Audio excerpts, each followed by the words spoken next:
Good morning to all of you. Your welcome on our official YouTube channel Apar education. दोस्तों नमस्कार, आप सभी का स्वागत है हमारे आपके अपने प्यारे से official YouTube channel Apar education पर।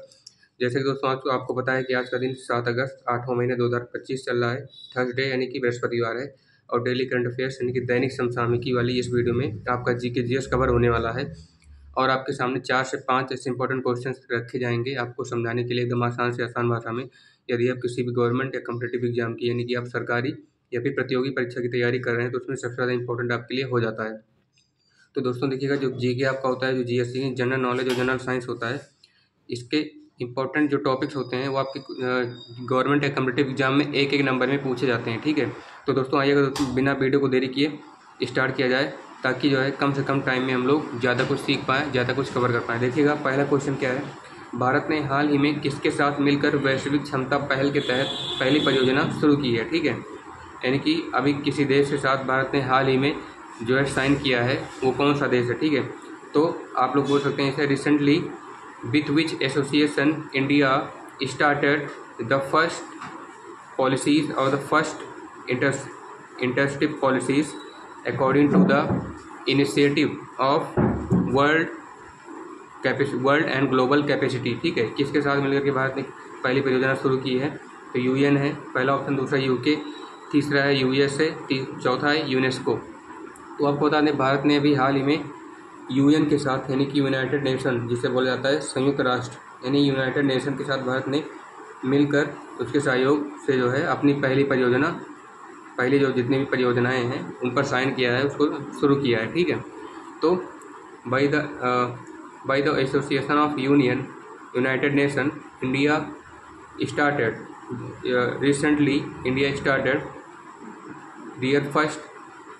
their first initiatives according to the world and global capacity। ठीक है, भारत ने भी हाल ही में यूएन के साथ मिलकर अपनी पहली परियोजनाएं शुरू की है।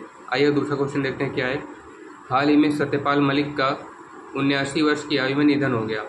यानी जो सत्यपाल मलिक हैं वो पॉलिटिशियन है।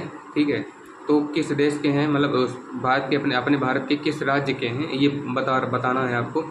ये सत्यपाल मलिक हैं, उनका 79 वर्ष की आयु में निधन हो गया, वो किस राज्य से संबंधित हैं। ठीक है, तो recently Satyapal Malik died in the age of 79। हाँ, and he is related which state, वो किस राज्य से हैं। ठीक है, पहला जम्मू कश्मीर, दूसरा है पंजाब, तीसरा है हरियाणा, चौथा है यूपी। तो आपको बता दें दोस्तों, वो जो है जम्मू कश्मीर के जो है सीएम थे, डिप्टी सीएम। तो उनका जो है 79 वर्ष की आयु में निधन हो गया है जम्मू कश्मीर में, जो कि वो 79 वर्ष की आयु में थे। सत्यपाल मलिक जी वहाँ के पॉलिटिशियन थे, तो उनका 79 वर्ष की आयु में निधन हो गया। आप लोग बोल सकते हैं Satyapal Malik died in the age of 79 and he was related from Jammu and Kashmir. ठीक है, वो जम्मू कश्मीर से रिलेटेड थे, जम्मू कश्मीर। आइएगा देखते हैं तीसरा वाला क्वेश्चन क्या है, हाल ही में रियाद में पहला शतरंज स्पोर्ट्स विश्व कप किसने जीता। रियाद यानी कि किसी देश की राजधानी का नाम है, कैपिटल है। तो हाल ही में रियाद जो है पहला शतरंज स्पोर्ट्स उसमें जीतने वाला जो है पहला शख्स कौन है, पहला व्यक्ति कौन है, तो recently who won the world cup chase sports, first world cup chase sports in Riyadh. ठीक है, रियाद में पहला शतरंज स्पोर्ट्स कप विश्व कप किसने जीता, तो 4 ऑप्शन आपके सामने, सचिन राजपूत है, अंकित सिंह है, दिनेश मिश्रा है और मैग्नस कार्लसन है। तो आपको बता दें चौथा ऑप्शन जो है मैग्नस कार्लसन राइट हो जाएगा, बाकी सब जो है गलत हो जाएंगे।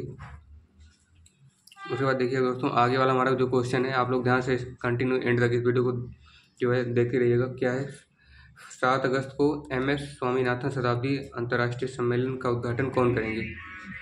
7 अगस्त को एमसन स्वामीनाथन यानी कि बता रहा है जो 7 अगस्त है, यानी कि जो डेट आने वाली है आज की ही डेट है। ठीक है, तो आज की डेट में MS स्वामीनाथन जो है एक ये भी जो है क्रांतिकारी रहे हैं। ठीक है, रिवोल्यूशनर जिन्हें बोला जाता है। तो 7 अगस्त को MS स्वामीनाथन जो सेंचुरी है शताब्दी इंटरनेशनल उसका ऑर्गेनाइजेशन होने वाला है, उसका उद्घाटन कौन करेंगे। अपने भारत के ही कोई जो है क्रांतिकारी या कोई पॉलिटिशियन करेंगे। तो आपके सामने 4 ऑप्शन है, आप लोग पहले ही इसको बोल सकते हैं कि who will inaugurate the international organization, first international organization which is related from MS Swaminathan.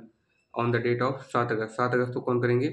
तो पहला सीएम योगी है, दूसरा पीएम मोदी, तीसरा राहुल गांधी, चौथा इनमें से कोई नहीं। तो आपको बता दें जो हमारे प्राइम मिनिस्टर हैं नरेंद्र मोदी जी, वो जो है इस बार MS स्वामीनाथन शताब्दी, जो MS स्वामीनाथन सेंचुरी है इंटरनेशनल लेवल पे, उसका इनॉग्रेशन, उसका उद्घाटन करने वाले हैं आज की डेट में। ठीक है, आप लोग न्यूज़ में देख सकते हैं।